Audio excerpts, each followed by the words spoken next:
Welcome to Ignite Global. We are 360 coach education specialization provider, fully accredited by the International Coaching Federation. And with that credibility, I would like to begin our conversation today. And with that, I am delighted to share with you that recently we won the Coaching Excellence for Coach Education Specialization and the contribution to the evolvement of the coaching profession and education. And this award was designated to us by the International Coaching Federation Bangkok chapter, and it was a truly memorable moment. So I would love to share that with you, that we operate from the highest credential level. So with that, once again, I know that I have been welcoming you several times, but once again, officially welcome to our Trauma-Informed Child, Adolescent Development and Parenting Coach Dual Certification. Today, we will dive into understanding as we are exploring this specialty. We will look at the program development and accreditation, because I know that most of you are joining here today not only interested in this program as a personal development pathway, which often our graduates confirm to be. At the same time, I know most of you are joining here today, and those who are watching this video later, you are interested in professional development, whether it's a completely new pathway for you or it's an extension to your existing practice. So we will look at the program development and accreditation and how this is going to add value to you from a credible perspective. And then we will also look at the level breakdown. As I said, there are few layers to this program, and also this is a dual certification. So let's see how the levels and what you're going to be learning in the program, and then also dual certification option through trauma-informed specialization. Especially, we will look at why it is essential for practitioners who are in child, adolescent development and parenting, family specialty, why it's crucial for us to be trauma informed. So this is what we are going to be looking at in this session. As I said, I am happy to answer any questions you have at the end. And also, if you have any questions, feel free to leave them in the chat. I will address them as time permits. All right, so let's begin our conversation here today, practitioners. I would like to first and foremost, before we addressing this program and before moving to anything, I want to gently remind you, trigger warning here as I'm speaking. I will be sharing about mental health conditions, even possible suicide attempts. So if you have any concerns, any triggers, any responses, please be aware and knowing that this is a space where we are going to address parenting, child development. So if any topic is triggering, please take precautions as needed. Right. So as we are diving into our conversation today, I would like to begin this exploration with why we decided to develop this program. Now, you may have done your research, your homework to find a coaching education program that encompasses child,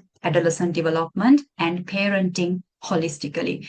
This program wasn't just any other coach program, development of a coaching program, or any other child development program for the sake of just another coach education specialization. This program truly was born with true intention, pure intention and purpose, knowing that it's a mission that matters. And to share the mission that we are taking forward, practitioners, please allow me to share very briefly a personal story. And please know that I'm sharing this with uttermost resilience and honestly taking pride and honor in the journey that I have worked through. So most of you are know, and those who you don't know, Ignite Global, this foundation is founded by my brother, Fernando Hetiadura, and we come from our life. Our start to life was quite tough. We have to make our way through life to get to where we are, and throughout our entire journey, especially in our early childhood, in our childhood under the caregivers. Because of certain difficulties, circumstances at the time, we both experienced a lot of difficulties, adversities as children, and as we grew up into who we are, we we saw how some of those childhood experiences that we had to survive through played a huge role in our life. For example, I will take this as an example because this is directly related to the life calling. So for me, this is why I say this is a calling. This is my life calling. I'm not showing up here to just sell any coaching program or any coach education.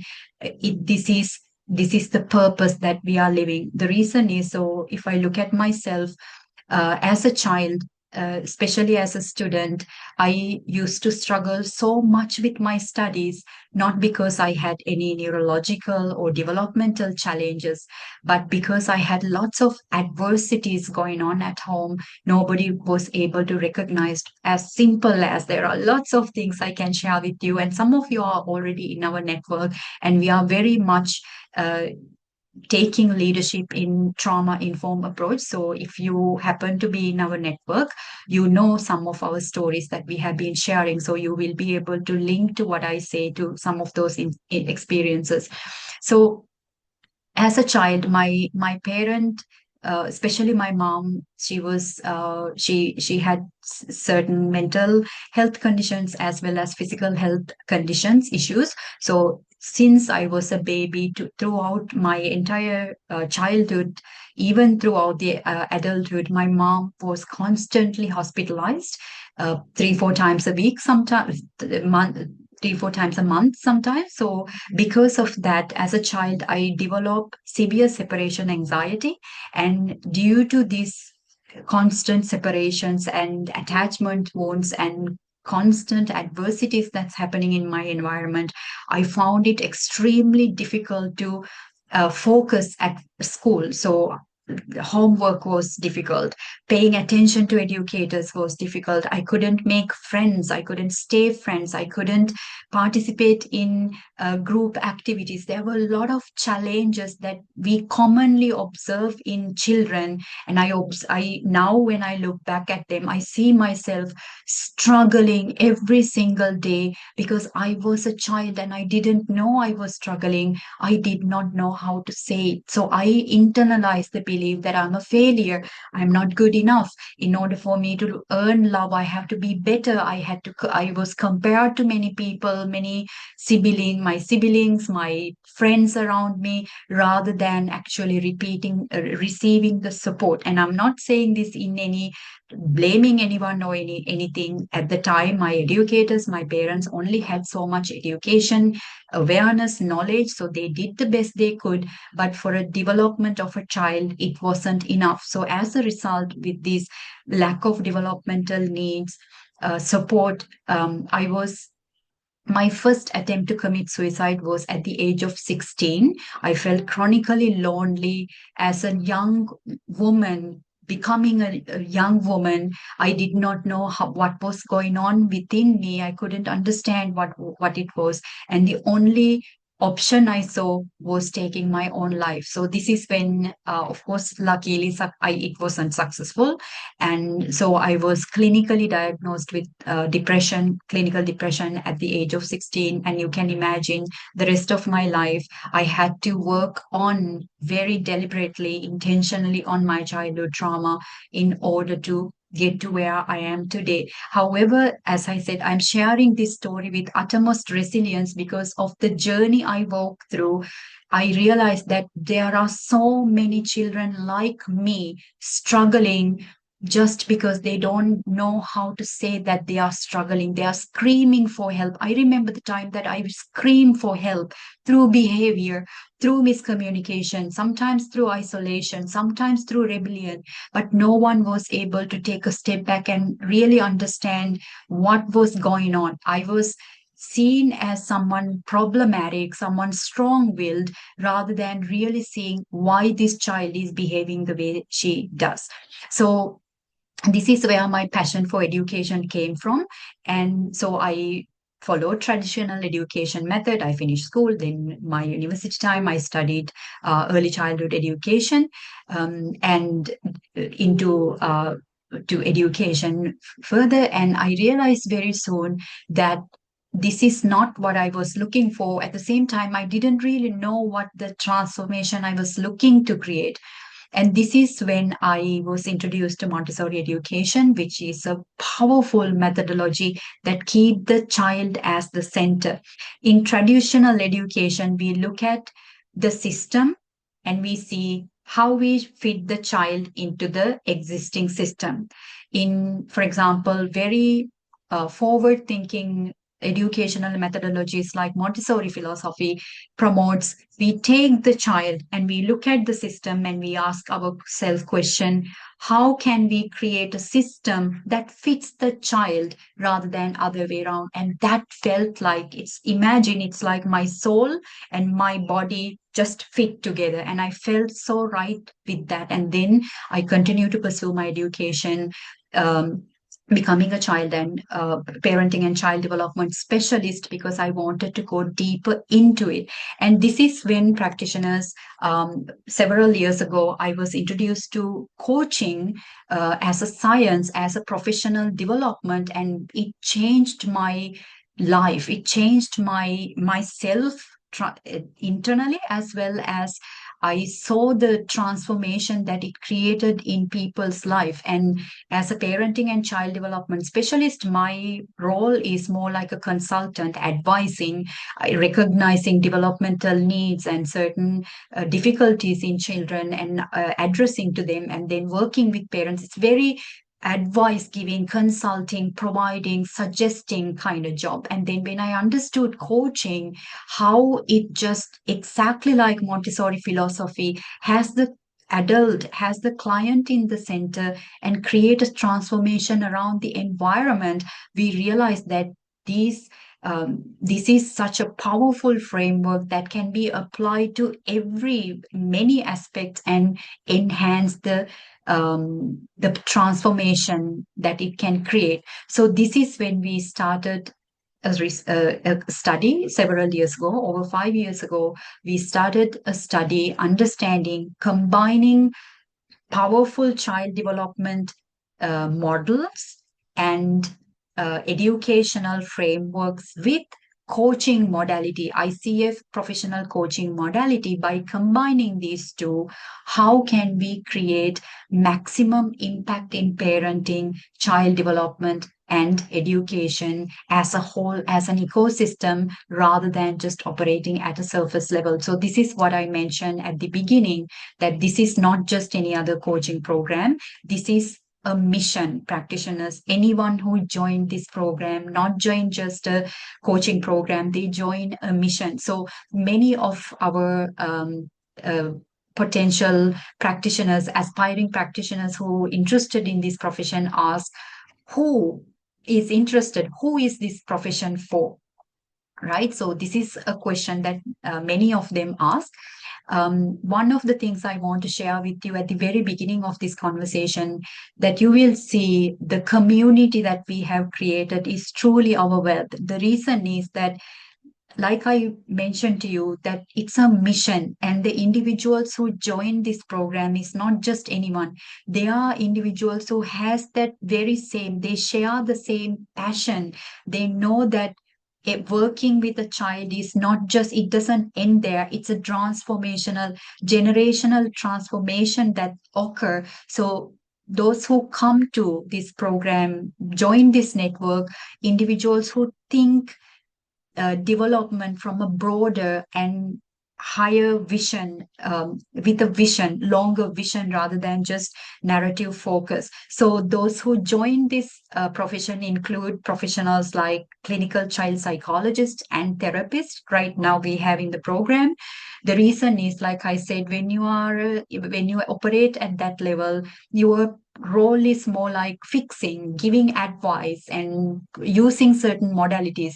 While they can be absolutely crucial for certain addressing certain developmental challenges, mental disorders, more and more mental health professionals realize that rather than giving advice on top of these necessary treatments, including coaching skills, because it's very client centric. Because of that nature, when clients find their true purpose, needs, vision, that's when the true transformation occur. So most of our mental health professionals shift from their therapeutic work to or integration into coaching. So you may meet child family psychologists and therapists and so on, working with families, children, and adolescents in our community. And then you will also be connected with professionals coming, pediatric professionals. They are doctors, they are nurses, they are dentists, because they work with children, they work with families. They understand that working with a child, it's not about just prescribing some medicine. Working with a family, working with a child takes much more than that. So developing these coaching skills are extremely valuable. So this is why we also have professionals joining from that. And then we also have school directors, school owners, administrator staff, school leaders. The reason is because they understand that powerful methodology like coaching is not just only catalyze transformation in just one-on-one child. Applying these skills as an ecosystem into their system, they can create systematic change. Imagine if every educator possesses coaching knowledge, skill. Imagine how quickly we will be able to integrate that into child development, right? And then we also have educators, and we also have family and family lawyers joining. The reason is obviously when you work with, let's say, for example, a family that goes through separation, there is so much more than that separation. So a practitioner like that's having coaching skills can be tremendously beneficial.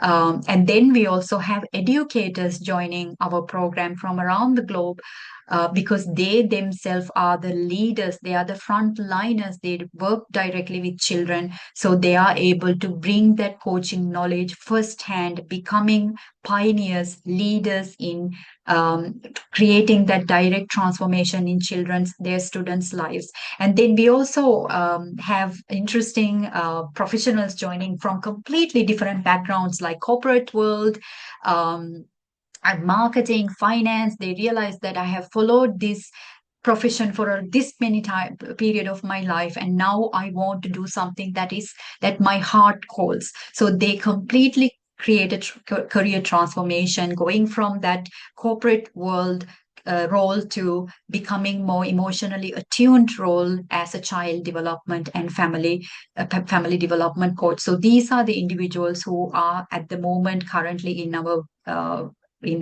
community, and this also includes many other wellness professionals, hypnotherapists, music and art, individuals coming from music and art industry, storytelling, all kinds of very interesting individuals. Now, regardless, practitioners, regardless that they come from different continents, different passions and reasons, they all share the very same passion, which they understand that we can do something differently when we approach child development. And they all share that same vision, creating generational transformation, not just looking at it working with just another child. So this is our wealth, and this is where this is what I would say that one of the benefits of this program to be part of this community of diverse professionals and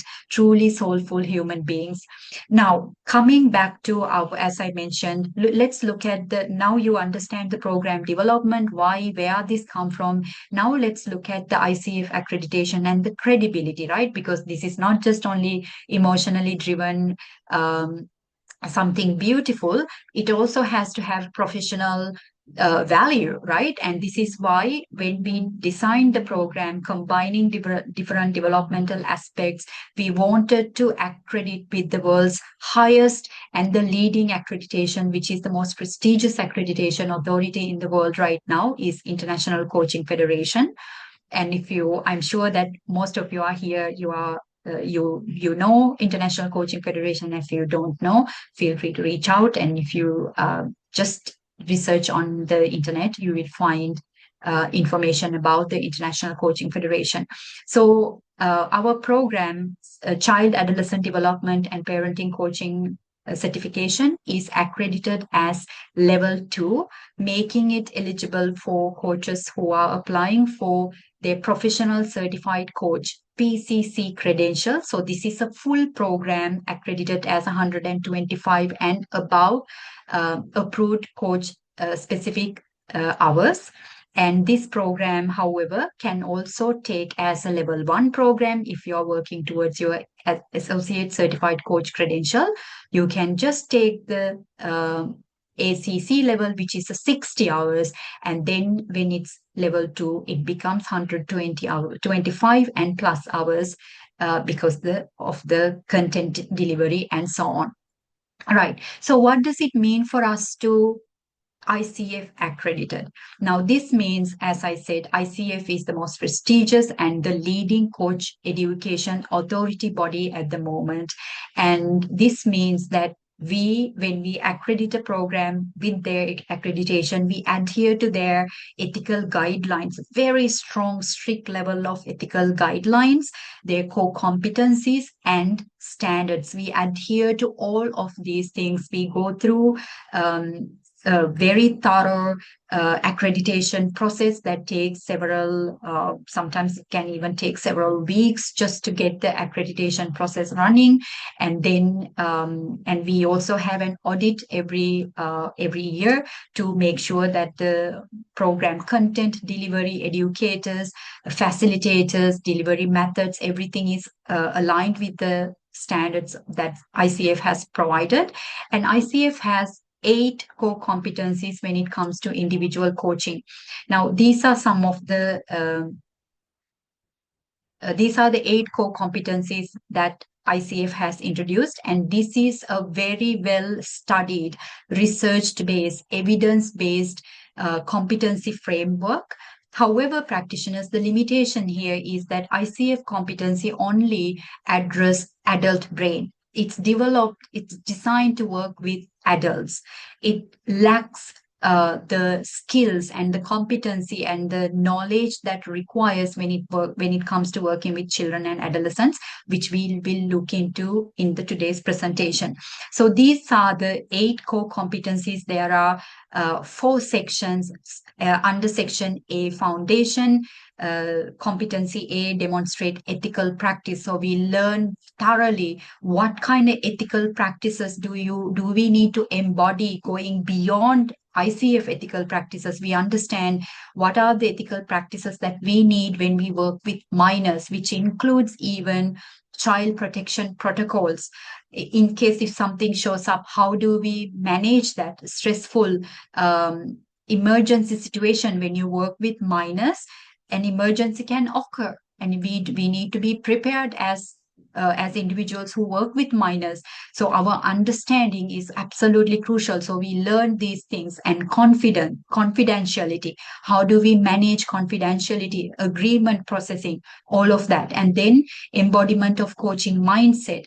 We look at the co-creating the relationship, how to establish, maintain agreements, how to cultivate trust and safety with the client, how to maintain our coaching presence. And you can have a look at the look at all the competencies here. I'm not going to repeat just to save the time, because as you can see them, if you want, you can take a screenshot. So we adhere to all these competencies. At the same time, in the program, we do not study competencies at a basic level, because CADP is already an advanced practitioner program, which means we expect the practitioners to already possess the knowledge and awareness of ICF competency. Now, if you're a practicing coach, then you don't have a problem with that. At the same time, let's say if you are new to coaching completely, there is nothing to worry, because there is a mini course prepared for you in the e-learning where you will be able to gain the in-depth understanding, exploration of ICF competency. Once you go through it, you will have a better understanding, and you will be able to implement and integrate child development family system knowledge into that knowledge. So you may see that when you work with parents, these are some of the very basic foundational questions that parents ask. Right? Parents have, like, for example, my child doesn't listen to me. I always yell at my children. My kids are disrespectful. We have problems with boundaries. We have problem with respect. Or my child doesn't do any house chores. We have problems with my children taking responsibility, or unmotivated in schoolwork. These are basic practical problems that why many parents will want to work with a coach, right? But if you notice, practitioners, all of these are very surface level problems that we are looking at. Now, this is quite normal for us, right? Because often when we have a problem, our focus is narrow. We do not see the bigger vision, and this is why we work with a professional, so that they can show us what they don't see. Now, I'm going to tell you a little story looking at some of these basic level, surface level problems. Let's dive deeper into it, because I know those who are here today and those who are interested in, if you're watching this video, I know that you are someone, you know that there is a deeper or different way to do this. That's why in the first place you are here to explore that, right? So rather than just getting caught up in day-to-day parental problems, let's look at a different perspective. Now, if you are part of our community and my work, you probably have heard this story many times, but nevertheless, I'm going to repeat it because of the relevance, right? So it's a little story that I saw online, and I thought, wow, how relevant this is to parenting and child development. So there was a little girl, and she saw her mom cooking a fish, and she saw mom cut the head and the tail off. So the girl was very curious, and she said, "Mommy, I love to eat the fish head. Why do you always cut them off?" And mom said, "I don't know, honey. This specific recipe, I learned it from your grandma. If you want to know the reason, you need to ask grandma." So the girl went to the grandma and she asked the same question, and grandma pretty much gave the same answer. She said, "I learned it from my mother, which is your great grandma. She's the only one who knows the reason." So the girl, now even more curious, you know how little children are. So she went to the great grandma and she asked, "Why did you cut the head and the tail of the fish?" And the great grandma, the wise old woman, laughed and she said, "Oh, honey, it's only because back then I had a very small pan, and the only way I could fit a big fish in this pan is to chop off the head and the tail off, although the head was delicious. And at the time, we couldn't afford a bigger pan. So I just had to adjust." Now, if you think about it, right, what is the relevance between the two? If we take a step back and look at this story from a different perspective, just like that, 3 generations repeated the same recipe just because no one stopped and asked the question like the little girl who did. Parenting is pretty much like this, practitioners. We have learned how to parent from our parents, from previous generations. The way we parent is inherited, right? Many of us, unless we consciously take a step back and say, "Hey, why am I showing up in my parenting like this? Why am I behaving like this? Why is my communication like this in my family? Why is the emotional climate of my family is like this? Why is it very noisy in the morning in my home?" right? Why? What is going on? What did I learn? What are my beliefs? What are my values? What is my parenting vision? We often forget to ask that. So unknowingly, unconsciously, we keep on recycling those outdated beliefs, thoughts, values, traditions from generation to another. I'm not saying that we have learned generational ancestral wisdom. It is inherent. At the same time, we also know that we have inherited dysfunction as well. What about that? Right? This is what we are talking about.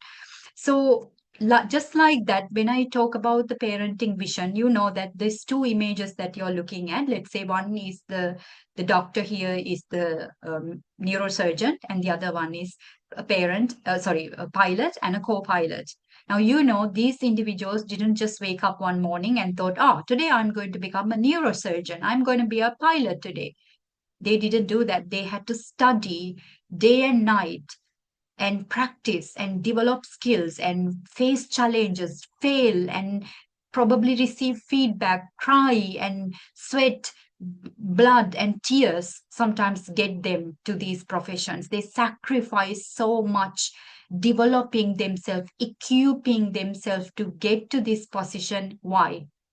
Because think about it, every single button this pilot push, every single little movement this surgeon perform is a matter of life and death. They know that their job is to be responsible for other people's literally life. High stress job, and that's why they are paid well as well. Now, translate this into parenting. Unlike these professionals, parenting is a 24/7 job, full time commitment, no holidays, no payments, no thanks. And that's what it takes to be a caregiver. No expectations. That's why when we look at unconditional love, we say that parental love is the unconditional love because we decided that we wanted children.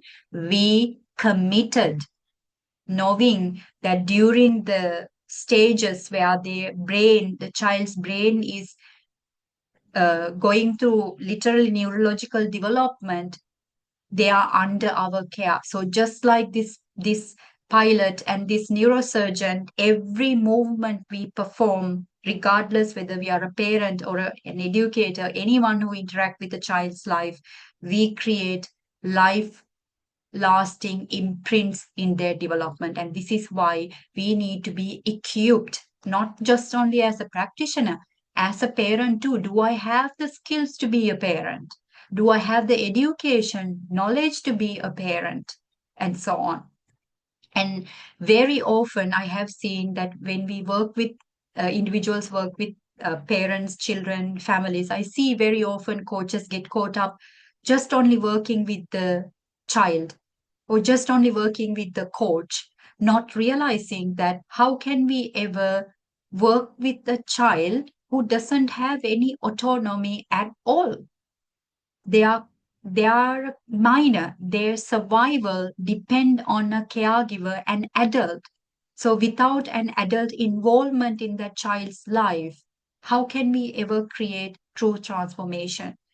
And same way, if we are working with a parent, we can't just be focusing on the parent because every decision, every action parent take influence the development of the child. So parent child is it's the same two side of the same coin. We can't separate, it's a unit. And this is why in CADP coaching specialization, we focus foundation is child parent connection. Now think about this way. Often, when we think about parenting, we are in a state of doing responsibility, caretaking, providing the best schools, best medicine, best educators, best clothes, grass fed cow milk, organic banana, everything. Now imagine, have you met individuals that are very successful, whatever success means in standard societal standards, whatever success means. Let's say that this person is a very high in a position, an executive. right? They have everything they need in physical material world. And when they talk about their parents, they would say, oh, my parents educated us, they provided us everything, good education, and thanks to them, I'm here. But if you speak to the very same person about the relationship, you will sometimes be surprised that very same person, they are not able to spend more than a weekend with their own parents under the same roof without having a fight or without being triggered. So what happened? It's not at the end of the day grass-fed chicken or the best education that we provide. It matters. It does. Please don't get me wrong. Absolutely is crucial. But so is our connection. And often we neglect the most important part, and CADP coaching bring the parents attention back to what is important, which is the connection, the parent child connection, knowing that the child's survival, like this, we landed on the planet. Imagine as a newborn baby, as a teenager, our survival depend on a caregiver. And this is why we need to make sure that this caregiver is someone who is qualified, whether it's a parent or an educator, regardless where they come from, they are skillful, that they are regulated to be able to provide that developmental needs. And this is why practitioners, when we develop CADP specialization, rather than just looking at the problem or just the child or the parent, we look at it holistically, integrating 5 elements currently. Right, as I said, our program is in the process of evolving process. As in this, our study is ongoing, and as the study shows results and evidence, we also uh, expand the program. So currently, we have identified 5 pillars that creates maximum impact, which is making it child-centric, paying attention, rooting it in ICF framework. As I said, making it about child-parent connection. And we also bring in developmental stages, right? Unlike adult clients, we need to remember that we are not working with the same child that we started working with 6 months ago. They have grown, they have developed in many different ways. They are in the process of ongoing developmental stages. So, how do we adapt our approach to that? And then also having the awareness of family system, because a child is not just in isolation. A child exists within a family system. So we can't ignore those facts when we look at the development of the child. So now, like I said, let's look at the level differences so you understand each level what you absorb. So at level 1, which is designed for associate certified credential path, whether you want to bundle it with your credential path, or you just want to simply follow your simply get your ACC your CADP certification. The number of ICF accredited hours for this program at level 1 is 60 hours. And at level 1, we look at ICF competencies in a way, how is it applicable to working with parents and family systems? Because just because we have coaching skills doesn't mean that they are enough to work with parents, because like I said, working with families include many different complicated, complex dynamics, and a practitioner need to be aware of these dynamics, these different elements, and be able to integrate those coaching skills. So at level 1, what we do is we look at we take ICF competency and integrate into how to particularly coach parenting clients and family members. So we look at these 5 different systems, which we call ecology of parenting.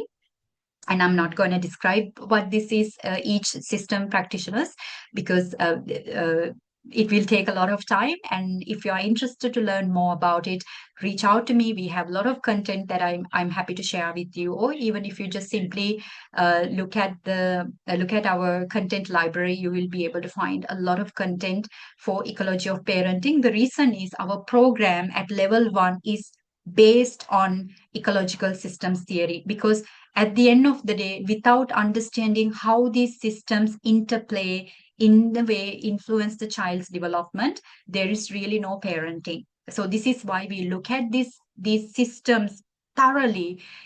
So we learn the ecological systems of parenting, which means uh, one of the theories that's fundamental in our program is ecological systems theory, developed by Bronfenbrenner. So understanding how each layer play a crucial role. And then based on that understanding, our practitioners learn how to design a panoramic parenting vision, which we call Ignite 360 parenting vision. So rather than looking at those problems, surface level problems, our practitioners are able to use the model and bring their awareness, elevate their awareness to understand, oh, actually, I have this particular problem showing up. I have this boundary problem with my child because I have this problem in my ecosystem. In order for me to fix this problem in front of me, I need to fix the problem in the system. It's exactly like think about that example of when there is a problem with the flower plant, we don't change the plant, we change the environment. And a child is exactly like that, right? So we look at parenting styles, attachment styles, family systems, and dynamics. You will see that many families have dysfunctional dynamics and we are unconscious. Why? They are generational. So we don't understand something is dysfunctional if that was the normal norm that we grew up in, right? So certain dynamics like that. And then when we look at parental and family development through the education program, what they are able to do, our practitioners, to be able to, while they are coaching, they are also able to educate parents, because every parent need parenting education. They also help parents develop skills, develop tailored strategy, and also create a support network rather than just working with one-on-one client. Our practitioners learn how to create that supportive network for each family, each parent individually. And also this include the mentorship on top of the coaching partnership. So we discuss how a CADP practitioner navigate all these roles and complex dynamics at level 1, right? Once they develop these advanced skills, that's when they are ready for level 2, because the level 2 focus on the credentialing pathwise professional certified coach level. The number of hours for this level is 125 plus, and this is why it is accredited as a level 2 program.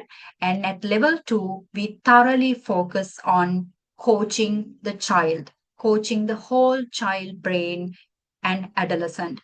The reason like I said, ICF competency just only is not enough to coach minors, because of the reasons I mentioned, like they have many different um, developmental aspects that's ongoing. So you will see some of the challenges encountered, common challenges encountered by my mentees, and have a read. If you want, take a screenshot. I'm not going to go by one. You probably will be able to resonate with some of these challenges that our coaches, practitioners encounter. How to manage intense emotions with minors, how to win their trust, how to manage confidentiality, and how to get parents to be involved. Lots of challenges like this. Um, so how do we navigate these challenges is the question from a professional perspective, right? So now this is also something I want to mention to you practitioners. When you work with parents, you will see that most of the time parents come to us with a list of problems that they have identified children have, right? Problematic behaviors, communication challenges, dysfunctions, this and that. And I'm not saying they are not there. At the same time, we cannot be operating from that fixing mindset and looking at a child as something to be fixed. Rather, what we learn in our education program is to look at the inherent potential that every child carry, because we believe that a child is whole and complete, even a tiny little newborn. Think about this acorn that you're seeing here. Just like this acorn had all the wisdom, understanding, knowledge, intelligence to become that magnificent oak tree, a child contains the very same intelligence. And our responsibility as adults, in the space of providing care, is to see that potential. Even the worst child in the class, that as they describe, the strong-willed child, the child who is disrespectful, the child who is with problematic behavior, even those children, we see that this is just a problem, but the child beneath that problem is someone magnificently intelligent. How can I catalyze that? How can I bring out the best in this child? And this is what our practitioners learn through the education specialization, rather than going into the fixing mode. And this is why I said, uh, professionals, those who are in the consultation, child, as in operating as psychologists, consultants, specialists, and so on, they are slowly moving to coaching, because to move from that fixing mindset and see that this child has potential. And my job is to catalyze that potential in that child, right? So now the reason why many practitioners experience a lot of challenges when they work with children, because this is what we see, this is what we hear from our clients. They are lacking academic performance, or problems with compliance, obedience, or problem with behavior, or let's say it's a physical development problem. It can be extra curricular achievement. It can be basic emotional regulation problem like managing an outburst. It could be problems with social skills. So this is what we often see as something for children to develop, right? However, the reality is much different, practitioners. What is beneath, what we don't see is actually a child goes through emotional and social intelligence. How about emotional safety, psychological well being of a child? How about developmental milestones and gaps? Family dynamics, home environments, sense of purpose and meaning, identity development, sense of self, attachment and relational patterns, nervous system regulation and trauma responses, cognitive and executive functioning, hidden stressors and coping mechanisms, and so on, right? So, do you see that what we think is child development is very different to what child development actually is, the facts that actually influence the child development? So, when we look at developmental aspects, we often see, oh, they need to develop confidence. They need to be more confident, or they need to be more respectful. They need to set more boundaries. They need to be more motivated and goal oriented and all this and that. It's like we expect children to have certain skills, not realizing a child doesn't have skills. That's why they are under the care of a caregiver. As a caregiver, our role is to understand their developmental aspects and needs and help them regulate and develop those skills. But in order for us to do that, first of all, we need to understand what those aspects are.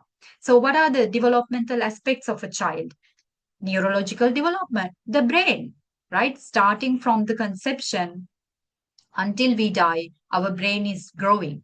And especially during the childhood and adolescenthood, our brain's architecture is literally being developed by the repeated experiences, the environment, relationships that children are exposed to. Development of the nervous system, right? It's not just the brain, and then there is body mind connection, which means our nervous system is being developed. cognitive development, psychosocial development, emotional and social development, physical development, language and literacy development of a child. And then we also have moral development, right? These are just basic human developmental aspects, and we need to be aware of these, and also not just the aspects, but also the stages. Where is the child, depending on their age and circumstances, where do they fall? Right. So when we look at developmental aspects, we also know that holistically a child has developmental needs, and often we expect them to fulfill these needs or not have needs, whereas they are actually, a child depends on a caregiver to meet these needs. And what does this mean? This means a child is unaware and incapable of communicating to us, I have these needs. And that's exactly what happened to me as a child. I have lots of developmental needs, I had lots of attachment needs, but I was a child. I did not know how to communicate that. So, do you see, practitioners? It's not, when it comes to communicating, understanding needs of a child, it's not the child that needs to reach the adult, because a child can't. It should be the other way around. It should be the parent or the caregiver, the adult and educator is the one to reach out to the child, exploring, investigating, inquiring what are the needs. There is a problematic behavior. Why? What is the missing need? How can I meet this need so that we can uh, find a solution to this problem? That's where our attention should be. But in order to do that, we first of all need to know what are the developmental needs. So if you are a practitioner, I invite you to make a mental note. What do you think? What are the developmental need holistically for a child? So if we just take a mental model like as simple as basic as Maslow's hierarchy of needs, the pyramid, as simple as there are different needs, physiological needs, basic needs, food, shelter, clothes, education, doing part, providing part, right? Many parents provide this.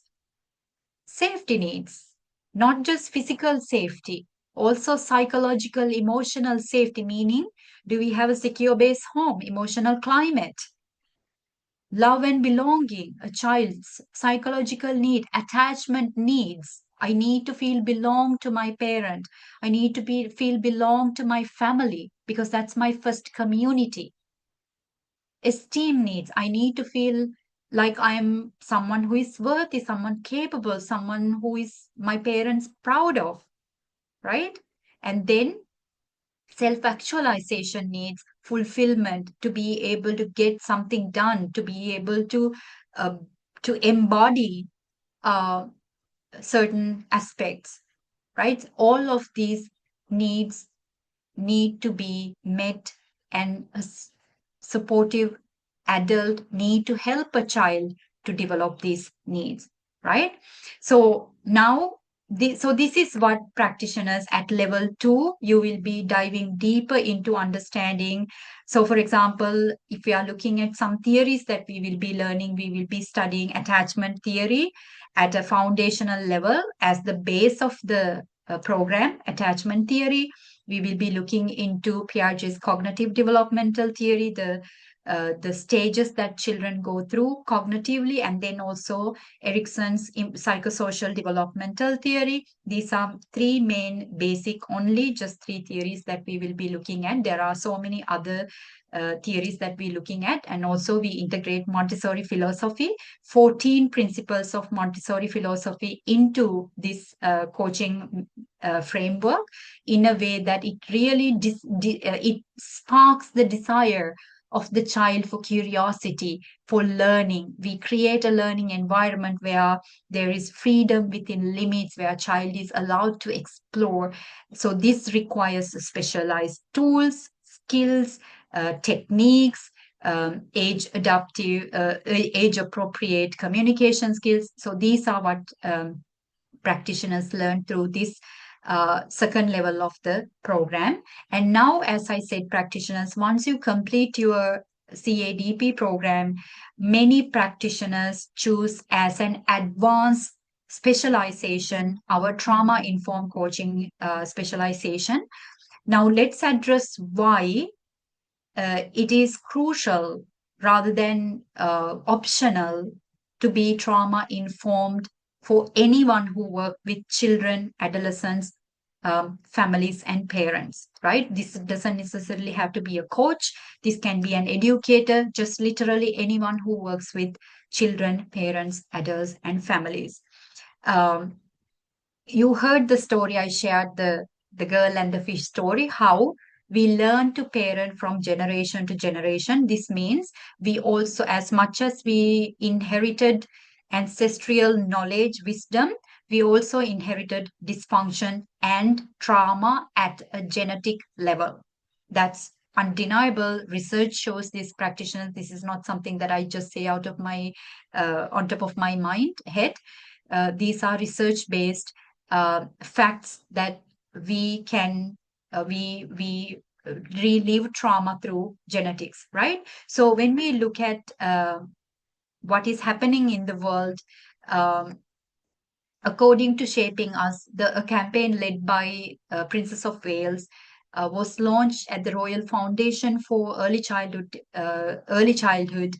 They found that through their research, they found that only 1 in 3, which is 36% of adults only, just only in UK, knowing just a little or nothing about the development of their childhood in their especially early childhood. Now imagine how concerning this really is, because this involves a lot of parents. Now, now go back to those two images we talk about, the neurosurgeon and the pilot. If we do not know anything about child development, do you think we are fully capable of raising a child?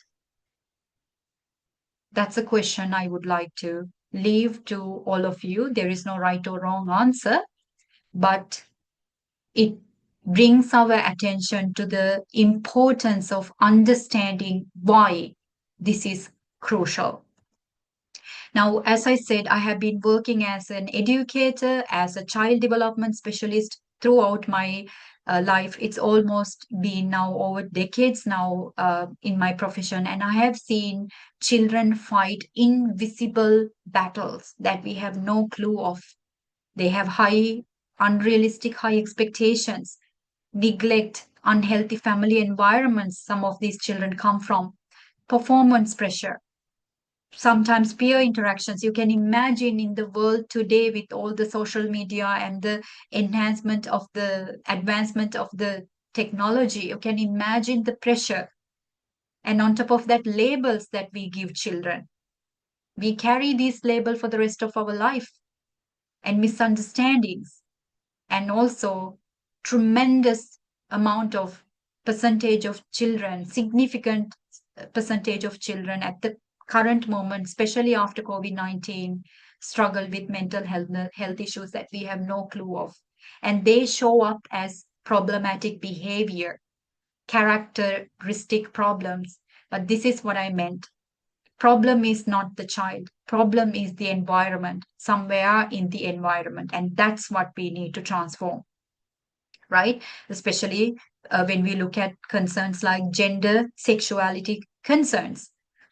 Now, looking at from a trauma perspective, do you know that there is a study called Adverse Childhood Experiences, ACEs, and this study revolves around potential traumatic events that occur before the age of 18, particularly within the caregiving environment. And this original study was conducted in the 1990s, not so long ago, by Center for Disease Control and Prevention, and they found a strong correlation between early childhood adversities and wide range of long-term physical, emotional relation difficulties in adulthood.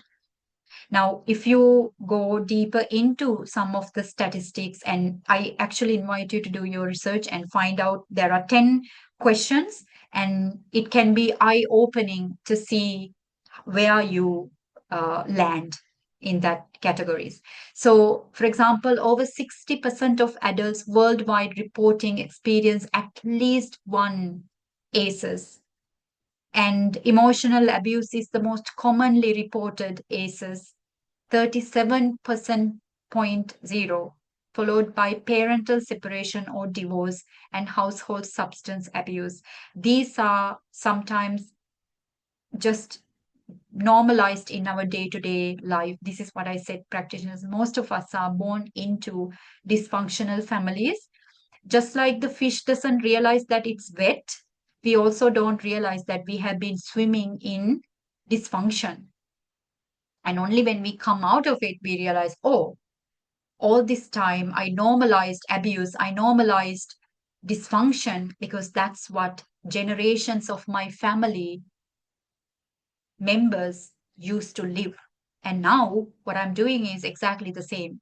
And the moment we become aware of these patterns, that's when we decide to step back and we say, I am going to break the chain. I am going to become the pattern interrupter in my generational line, in my bloodline, in my lineage. I'm going to be the one to break the cycle. And this is what I meant at the very beginning when I said it's a mission. It's not just a coaching education program. We are looking at breaking generational patterns. So, just to provide you with a little bit of context to this, practitioners, you may have heard the street light lamp effect, right? The drunken man looking for the his key under the street lamp. Policeman come to help to search for the key. After searching for hours, policeman asked the man, "Are you sure this is where you lost your key?" And the man says, "Oh no, I lost the key in the park, but the park is too dark and I can't see anything. But this is where the light is, so I'm searching my key here." Now, would you agree? Many of us as adults, we do the same. We go into addictions, we go into um, dysfunction, violence, procrastination, uh, deception, and many dysfunctions in our life. And we search for quick fixes, not realizing the problem actually is deeply buried in our childhood. And why I'm talking about this, if we don't understand what is shaping us, how can we reshape it? And now let's look at how this is connected to coaching and how can we create a transformation? Right? So when we look at trauma is usually an experience, something that's overwhelming, threatening, or terrifying that that exceed our internal capacity to process it. And it's not the event itself, but how the nervous system experiences and respond to it. So something traumatic to me can be not traumatic to someone else, right? It's individualistic. Everyone is different. Now, when trauma occurs, it overwhelms our nervous system and our ability to regulate. It also disconnects us from our safety, from others, and from ourselves to begin with. And then also, it can leave patterns of trauma responses like hypervigilance, emotional shutdown, reactivity, distorted self protection, self perception, overprotection, and many dysfunctions like that. So, when we look at developmental trauma, specifically in relation to what we are discussing today, developmental trauma is the one that disrupts the healthy emotional, psychological, or neurological development due to those adversities we said that a child can experience in life. This could be emotional neglect or abandonment, also physical, exposure to parental conflict or mental illness, feeling unsafe, unseen, unheard due to could be punishments, could be unsafe environment, parentification, expecting children to be adults before their age, or inconsistent caregiving, subtle but persistent misattunement and invalidation to children, and so on. These, although seemingly they are not like something like a car accident or a gunpoint or a physical assault, these are also trauma.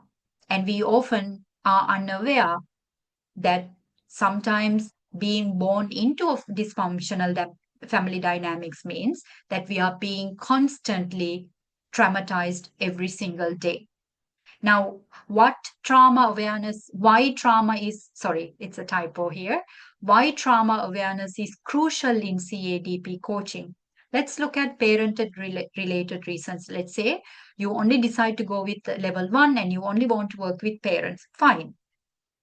You will see the reason why you need to be aware of trauma is you will see when you work with parents, intergenerational trauma transmission, they will show up.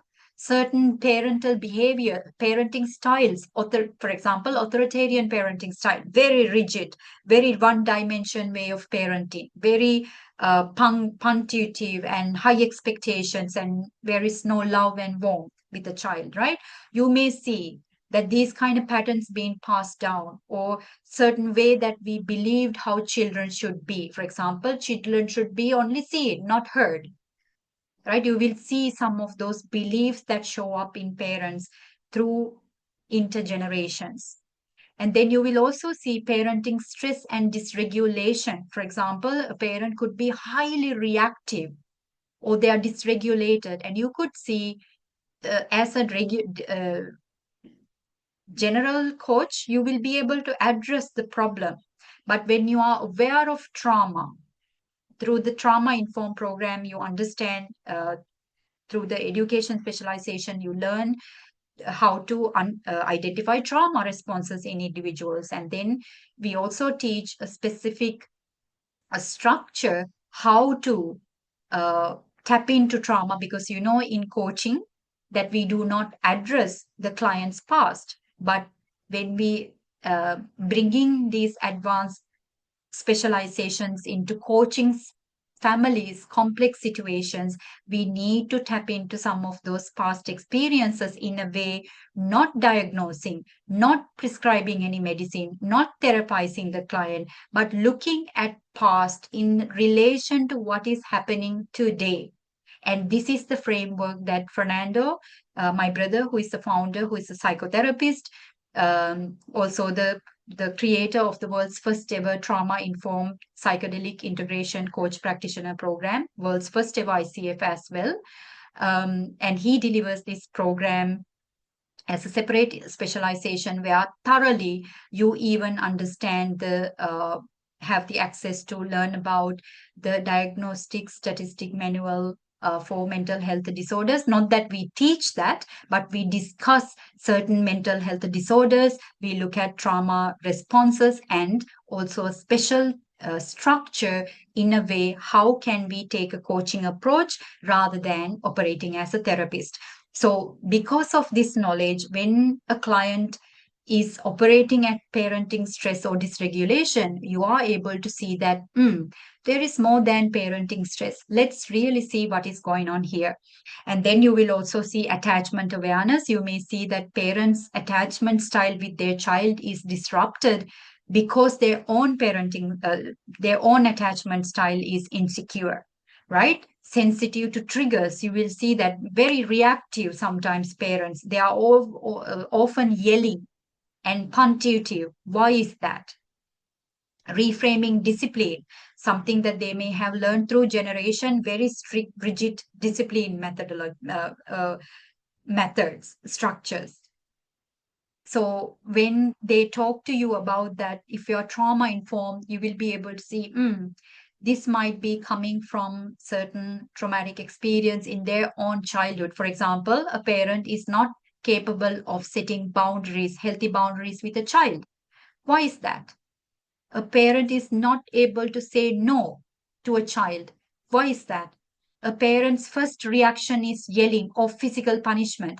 Why is that? Where does that come from? Right? And then this will also help you build emotional safety, helping the client to build emotional safety at home. And also, you will see many parents experience parental shame and guilt. And if you are trauma informed, you will be able to help parents tap into their psychosomatic awareness, even release these um unresolved emotional responses from the body. Now, let's look at why it's crucial to be trauma informed when you work with a child. High prevalence and trauma in childhood, excuse me. You will see practitioners most of the time. Children have certain behavior patterns, and we often punish them rather than finding a true solution, in a way understanding that it's actually a prevention. They might be constantly exposed to trauma at home, and that could be an outburst. So if the coach or the educator, the practitioner aware of trauma, we will be able to identify what is causing that misbehavior, problematic behavior. For example, bullying. If you're an educator who operate with coaching skills, which is trauma informed, you will see that this bullying is not this child. This is not their identity. This is just a learned behavior. Where is it coming from? And as a trauma informed practitioner, you will be able to, instead of labeling the child as a bully, you will be able to pull that child out of that trauma responses that they are operating from, by also bringing parents and the other educators as a support system. And neurobiological sensitivity, obviously I don't need to explain this, that there are certain neurobiological conditions that can be in place when we work with children. And so if you are trauma informed, you will be able to identify certain things at an early stage, and you will be able to speak with parents in a way that it's appropriate and supportive. And then non-pathologizing the support, right? Also, especially when we work with children, let's say a situation where it's a bullying situation, rather than diagnosing and pathologizing the child, we are able to come out of that and really take a coaching approach, having a solution oriented approach, and based in strength rather than wanting to fix the child. And creating safety in coaching sessions, going much deeper.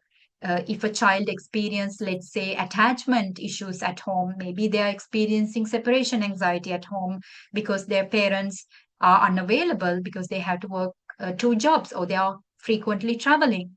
So how do we help a child co-regulate, soothe that insecure attachment, and even rewire it? How can we help to bring the parents' attention and show them, explain to them that this is being disrupted right now, and you need to focus on your attachment with your child? Empowering the child's voice and choices. I don't need to explain this. And regulation over performance rather than just being goal oriented, performance oriented. We we spark the desire for learning, desire for curiosity, desire for creativity that way, rather than they aspire for performing. Their motivation is driven by themselves internally. And then, of course, having in mind identity formation, especially during adolescent years. This is why practitioners, our language, our interaction, the way we communicate with them, all of these things play a huge role. So being trauma informed, this during this time, this kind of identity formation indicates something is off here. So what can I now do about this particular problem, right? So rather than just operating at a surface level, you are able to provide a higher vision to what is happening. And then, of course, collaboration with parents, and being able to create a strong boundary and consent with the client. Now, with all of these things that I have been sharing, practitioners, I want to mention this, like those two images we show, the neurosurgeon and the pilot. We need to remember that engaging with developing mind, developing brain of children is exceptionally delicate endeavor that requires our uttermost integrity, responsibility, attentiveness, expertise, skills, and adherence to our ethical practices. And this is why this program is developed at a deeper, higher level, in a way that our practitioners are not just only informed and educated, but they also have embodied these skills at a core level to their heart and soul. So this is where we come from. And as we look at the trauma-informed child, adolescent development and parenting coaching towards specialization, the our first day of the new cycle begins on the 18th of October, the level 1 on a Saturday, from 7 p.m. to 10 p.m. Bangkok time. And also our level 2 program operates our level 2 program takes place on this is the wrong date, excuse me, it's the 19th of October, is the first day of commence, and this is the level 2 program, and we already have some practitioners enrolled in the program, and currently they are working through their e-learning platform. So once you enroll in the program, you receive student support. The very first thing you receive is your welcome email and further information about the enrollment process. And then you will also have the access to your e-learning platform, which we call Awaken Mind Guide. And there are 16 modules in the program at level 1 and 8 modules in level 2 program. And all these additional modules are available to you. Immediately you can view them, go through some of the materials, and then as you begin your live discussions, all of these sessions are live recorded and also available as replay in the e-learning platform. In addition to that, there are additional reading materials, tools, exercises, reflective practices, quizzes, and assessments included in the e-learning. They are all self-paced so that you can truly enjoy your transformation journey as a professional coach encompassing child, adolescent development, and parenting. And if you would like to know more about the program, program fee, the promotions currently going on, please feel free to reach out and we will provide additional information. And on that, practitioners, before I call it a session, I also want to bring attention to you in case if you are interested in other coach education specializations other than child adolescent development. We also have modern spirituality practitioner certification coming up starting 22nd September. This program is practitioners who are more advanced and who would like to bring in more energetic aspects into their coaching practice, looking at it from a more spiritual perspective. We also have professional coaching, advanced mastery certification in coaching groups and teams delivered by the founder of Ignite Global, Fernando, and also Ignite faculty who are esteemed set of professionals who are industry experts. And then we also have Trauma-Informed Psychedelic Integration Advanced Practitioner Certification. This is also world's first ever ICF accreditation program starting on the 22nd of October. And then finally, we also have the Sacred Breakthrough, our paradigm shifting 5-day psychedelic integration retreat that will take place in the Netherlands, and we will be in Netherlands between 24th to 29th. This is a program where we bring in individuals who wants to experience a breakthrough, and we integrate psychedelics at therapeutic level. And we combine and we catalyze deeper understanding, deeper states of consciousness in a way that clients can bring that insights and enhance their life, heal themselves, heal their childhood traumas, heal their mental illnesses, activate their creativity, heal their relationships, and so on. So this is happening this November. If anyone interested, or if anyone you may know might also be interested, please share the word. So this is what I have prepared for us. I know that we were only a few of us today, which is absolutely fine. And I will have the recording available for those who are not be able to be here today. So this is it from my end practitioners. Thank you very much for your participants today and your attention to what I wanted to share with you. I see that we don't have any questions in the chat box, so I assume we don't have any questions. But if you do, please, does level 1 CADP include? Susanna, you are capable, you are able to, because CADP level 1 is a 60-hour coach education specialization program.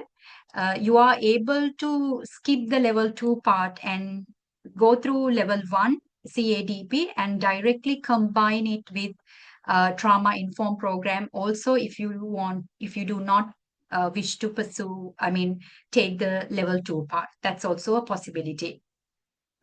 Okay, thank you. Excellent. Well, I think if you already have level 2, which means you are already, you have the certification to pursue your PCC.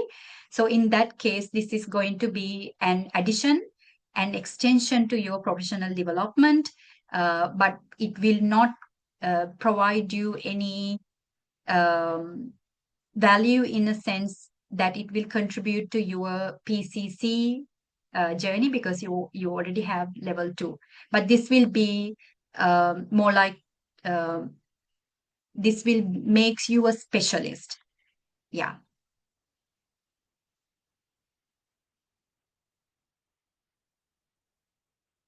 You're welcome. All right, so I think this is it for us today. But as I said, if you have any questions at all, please feel free to reach out either to me directly or our team. My colleague Leah is here, and anyone else from our team. We will be glad to share more details. Thank you so much for being here. And once again, I appreciate your time and presence. I will see you soon. Bye.